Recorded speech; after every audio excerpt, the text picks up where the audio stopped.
I've always been the quiet one in the family, not the black sheep, not the golden child, just background noise. I'm Sam, 36, no wife, no kids, and apparently, in the eyes of my brother's family, no life. What I do have is a steady job in IT, no debt, and a bank account that's weathered more storms than any of them know. For years, I played the part they wrote for me. Show up at holidays, bring the expensive gifts, cover the forgotten bills, and be grateful for a seat at the table, even if it was wobbly and next to the coat rack. But nothing prepared me for what happened last weekend. It wasn't one big blow-up. It was a smirk, a sentence, and the sound of torn wrapping paper, and that was all it took to end everything. It started at my brother Mike's house. He'd invited the whole family over to celebrate an early Christmas since they were planning a vacation over the holidays. The kind of vacation I paid for last year when they had unexpected car trouble, even though Mike showed up to my house 3 days later in a brand new truck with a Bluetooth tailgate. I didn't say anything. I never do. That's part of the problem. I got there a little after noon. The driveway was packed, so I parked 2 streets over and walked. By the time I got inside, the living room was a disaster zone, wrapping paper everywhere, kids screaming over who got what, and my sister-in-law Carrie yelling at Alexa to play Mariah Carey again. I barely got a hi from anyone except Grandma Helen, who gave me the same squinty look she always does, like she's trying to remember if I'm the nephew who's divorced or the one who never bothered. Spoiler alert, I'm the second. I spotted the PS5 in the corner, the one I'd waited 6 weeks on a restock alert to find. It was gift-wrapped with silver foil and a black satin ribbon. Mike had texted me earlier, asking if I could swing by Best Buy and pick something up for his son, Tyler. I knew what that meant. He didn't offer to pay. He never does. But Tyler's 14, and like most teenagers, he lives in a world where everything is content and nothing is gratitude. I figured, fine. Let the kid have one good memory with something I gave him. The second Tyler spotted the box with his name on it, he tore into it like a raccoon on garbage day. He didn't even read the card. Didn't look up. Just ripped the wrapping like it personally offended him. And then he saw what was inside. A PS5. Holy, he caught himself just in time, looked around for approval, and then grinned like he'd just found a gold bar. That would have been fine. I would have taken the lack of thanks and gone to refill my paper plate with soggy stuffing like I always do. But then he looked right at me and smirked. Dad says nobody would even care if you just vanished. The room got quiet for a split second. And then laughter. Not nervous laughter. Real laughter. The kind that sticks in your teeth. Mike howled. Carrie smacked the arm of the couch. Even Grandma snorted. Well, he's not wrong, Carrie said through a mouthful of cranberry sauce. You really should get a hobby or something, Sam. I didn't say a word. I just stood up. My heart wasn't racing. That would have made sense. Instead, it was that cold, hollow kind of silence in my chest. Like my body had decided I didn't need emotions anymore. I walked over to the dining table, took my phone out, and with a few swipes, froze every bank card tied to the family accounts. Mike's gym membership? Gone. Carrie's wine subscription? Canceled. The utilities bill I'd been auto-paying as a favor? Done. I opened the banking app. Transferred the emergency fund Mike begged me to set up after his last layoff, the one in my name, but for the family's sake, directly to my personal savings. Froze it. Then I opened my Venmo, refunded the $600 I'd sent to Carrie last week for Christmas decorations, and wrote a single word in the comment. Nope. Still, I didn't say anything. I walked to the kitchen, grabbed the plain cardboard box I'd brought in earlier and left on the counter, the one nobody bothered to ask about, and set it right in the middle of the table. Tyler was too busy setting up his new console to notice. Mike was opening a beer. Carrie was scrolling through Instagram, probably looking for a filter to hide the empty wine bottles on the coffee table. I didn't wait for them to open it. I didn't tell them what was inside. I just walked out the front door, not slamming it, not storming out, just walking. Calm. Like I'd finished my shift. I didn't look back. Didn't wait to see who followed. Spoiler alert, no one did. It wasn't until 2 hours later, when I was already home, on my couch, eating leftover Chinese food and watching a documentary on octopuses, that my phone lit up. First it was a text from Mike. What is this? Then another from Carrie, very funny. Fix it. Then Tyler, why would you do that? And then silence. Until one final message popped up, this time from Grandma Helen, which shocked me more than anything. All it said was, that was cruel. Even for you. I stared at the message, laughed once, and turned off my phone. But here's the thing, they still hadn't opened the box. Not then. Not yet. And inside that box was something they never expected. Something that would make them realize just how long I'd been the one holding all their lives together and how fast it could all fall apart when I let go. I didn't plan it like some movie revenge scheme. There were no whiteboards, no timeline with red yarn. Just years of quiet resentment, slowly filing itself away into the corners of my mind. I never even knew I'd do something like this until I was already doing it. But once I walked out of that house, once the door closed behind me and my name was nothing but an echo, I realized something. I didn't feel guilty. Not one bit. They opened the box that evening. I know, because Mike called. He never calls. The voicemail was shaky, clipped. "What is this supposed to mean, Sam?" he snapped. "You think this is funny? After everything I've done for you." I didn't respond, because I knew what he saw. Inside the box, I'd placed 8 envelopes, each one sealed, labeled with a name. No bows, no fancy paper. Just plain white business envelopes, like the kind you'd use to pay your water bill. Taped to the inside lid of the box was a sticky note. My handwriting, all caps. "If I'm invisible, then so is my support. Good luck." The first envelope was for Mike. Inside, a printed PDF, an official notice of removal as co-signer from the family car loan. My name scratched out in thick red ink. Alongside it, a copy of a bank transfer showing I'd withdrawn every cent from the shared emergency account, the one he'd leaned on more times than he admitted. There was also a screen grab of his Amazon card. I had full access, and he'd left it logged in, including 3 items he'd been eyeing for himself, all still unpaid for. I clicked cancel order before printing it. Carrie's envelope was next. Hers contained copies of 2 bounced payments, one for the family phone plan, another for the internet bill. I had been paying both, every month, quietly. At the bottom of the stack was a service disconnected notice I had scheduled to go into effect 2 days from now. I gave her time. I'm not a monster. But she'd be streaming nothing on Netflix by Wednesday. Tyler's envelope was different. It wasn't about money. It was a photo, a printed screenshot from 3 months ago. Him texting a friend on Snapchat. "My uncle's so pathetic, lol. Thinks buying me stuff makes him madder." I hadn't meant to see it. It popped up while I was helping him back up his phone during a crash. But I saved it. That screenshot sat in my phone for 3 months. I never showed anyone, never confronted him. But now, I printed it out, put it in an envelope, and wrote in Sharpie across the top, "Be careful who you mock while using their money." The 4th envelope was for Grandma Helen. Hers contained a thank you card, blank. I wanted to remind her what it looked like. I'd been sending her groceries on the 1st of every month for over a year through an Instacart subscription. I canceled it the moment I walked out. The next day, she'd be calling the store asking why her milk never came. My sister Rachel's envelope, she wasn't even at the gathering, but she was part of the rot. Her card simply read, "You once asked for $900 to help cover your wedding DJ. I paid it. You never invited me. Enjoy the silence." There were 2 more. One for my dad, one for my mom. They weren't there either. But they were complicit in other ways, in silence, in favoritism, in every shrugged shoulder and passive dig over the years. Dad's envelope had a printout of the vacation itinerary he was planning for June. A cruise.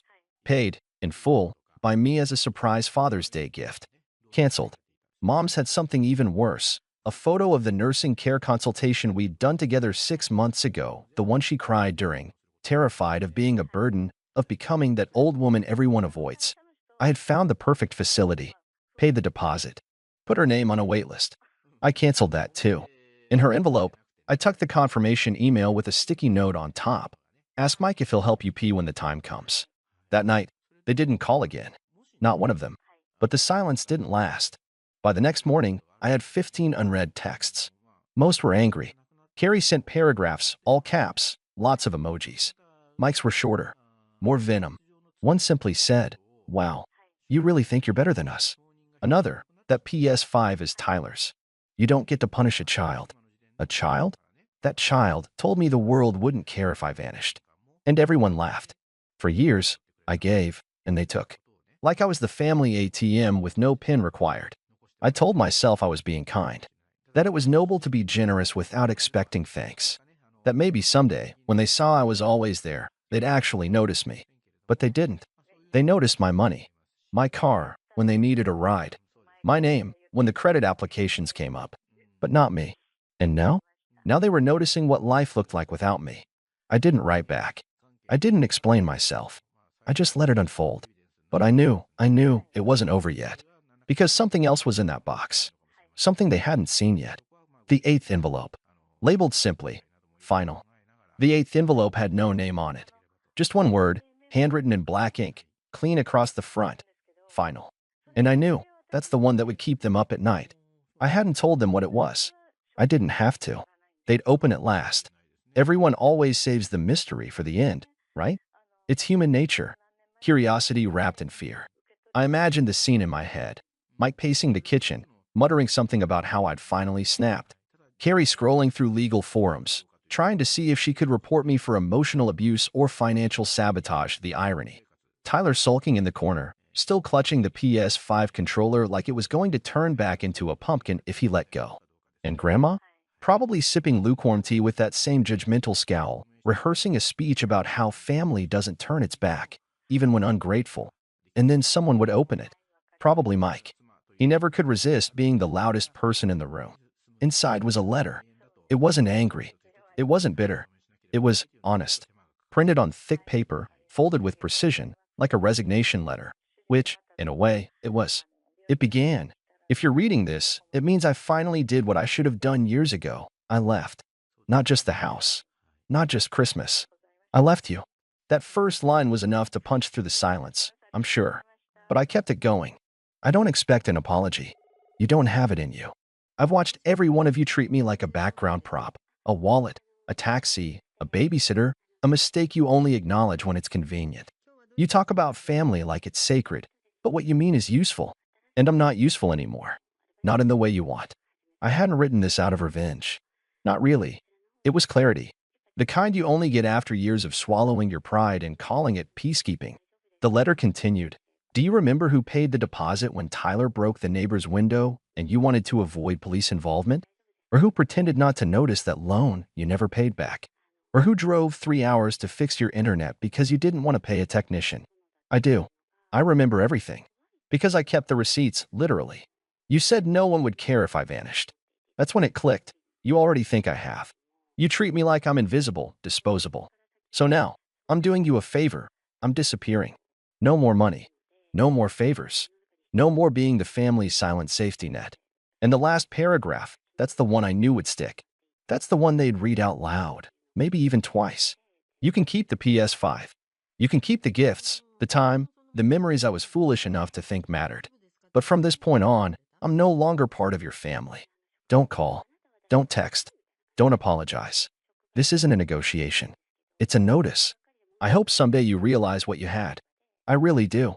But by then, I'll be long gone. And you'll be opening a lot more empty boxes with nothing inside but your own echoes. That was it. No threats. No ultimatums. Just a clean, surgical goodbye. And then I signed it, Sam. I imagined Mike holding the paper like it might catch fire. Carrie scoffing, pretending to be unbothered while she blinked too much. Tyler trying to act cool, but glancing nervously toward his father for a cue. And Grandma? I imagined her going very still, because she's old enough to know when someone really means they're done. They didn't know yet where I'd gone. They didn't know I'd already packed a suitcase. Booked a cabin up north, by the lake where Dad used to take us before he got bitter and bored. I had no plans to come back. I was renting it for 2 months, maybe more. A little place with no Wi-Fi, no cell service, and most importantly, no family obligations. I didn't even tell Rachel, because even she had laughed when they handed me that scratch-off for my birthday and said, well, if he wins, we'll finally get that pool. I thought I'd feel empty, regretful, alone. But instead, I felt like I could finally breathe. And somewhere, hours away, in that too big house stuffed with holiday garbage and fake smiles, I knew the silence was settling in like frost. They were realizing, maybe for the first time, that I'd been the glue. And now they were cracking. I didn't hear from them for 3 days. Not a text. Not a call. Not even a fake apology typed with one hand and regret with the other. Just complete, suffocating silence. And I enjoyed every minute of it. The cabin I'd rented was small but perfect. 1 bedroom. A kitchen with wood cabinets that creaked like they were telling stories. A fireplace that took some coaxing but roared beautifully once it got going. No internet, no TV, And the only signal I had was the crackle of the radio and the crunch of snow under my boots during morning walks. I wasn't hiding. I was healing. That silence? It wasn't loneliness. It was peace. The kind of peace you don't realize you've been missing until it's so loud and pure, you start to wonder how you ever lived without it. On the fourth day, the messages started again.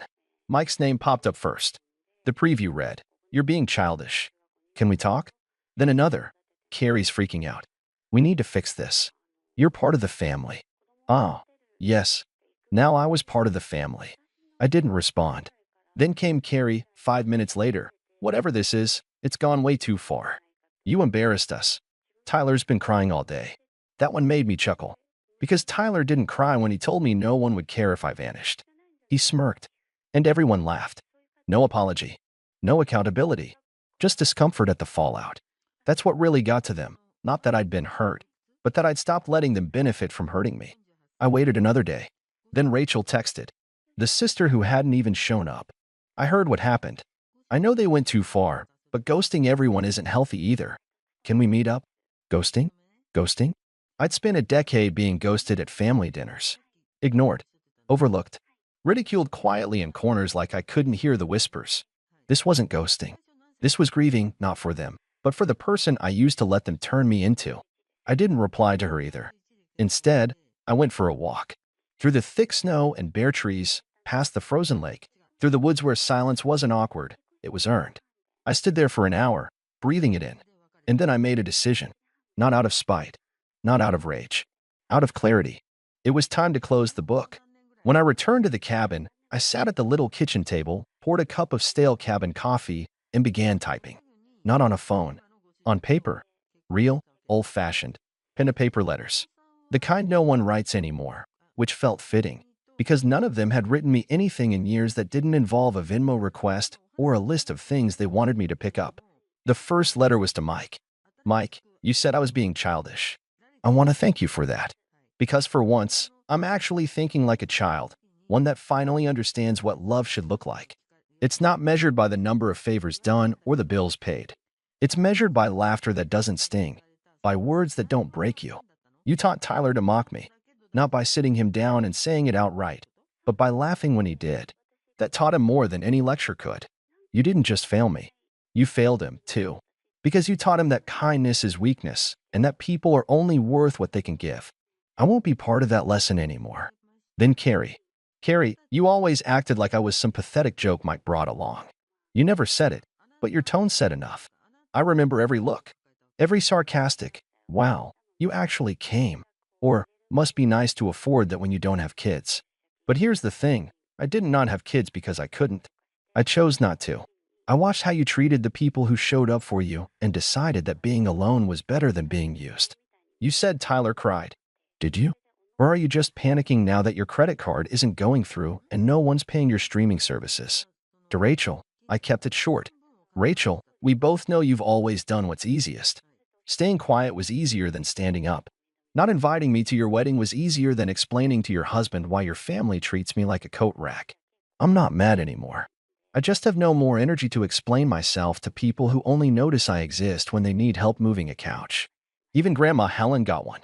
Grandma, you once told me that being quiet was a virtue, that I should be grateful no one asks much of me. You said I had it easy. What you never understood is that silence doesn't mean peace. Sometimes it means we've stopped believing anyone's listening. I canceled your grocery delivery. Yes. You'll be fine.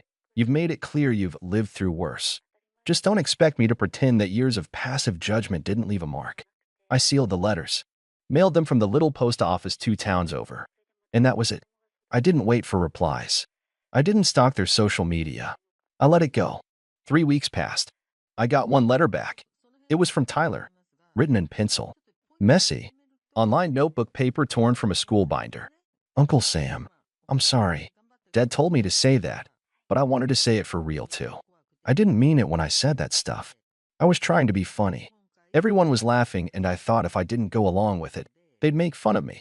I played the PS5. I couldn't enjoy it. It made me think of you. I guess I thought you'd always be around. I miss you. Love, Tyler." That one? That one I answered. Because sometimes the cycle can break, but only when someone realizes they're inside it. I wrote back, I didn't make it long. I didn't make it emotional. I just told him that forgiveness takes more than words. It takes change. And if he was willing to prove it, then I'd be willing to talk again. Maybe meet up someday. The rest? I never heard from again. Not Mike.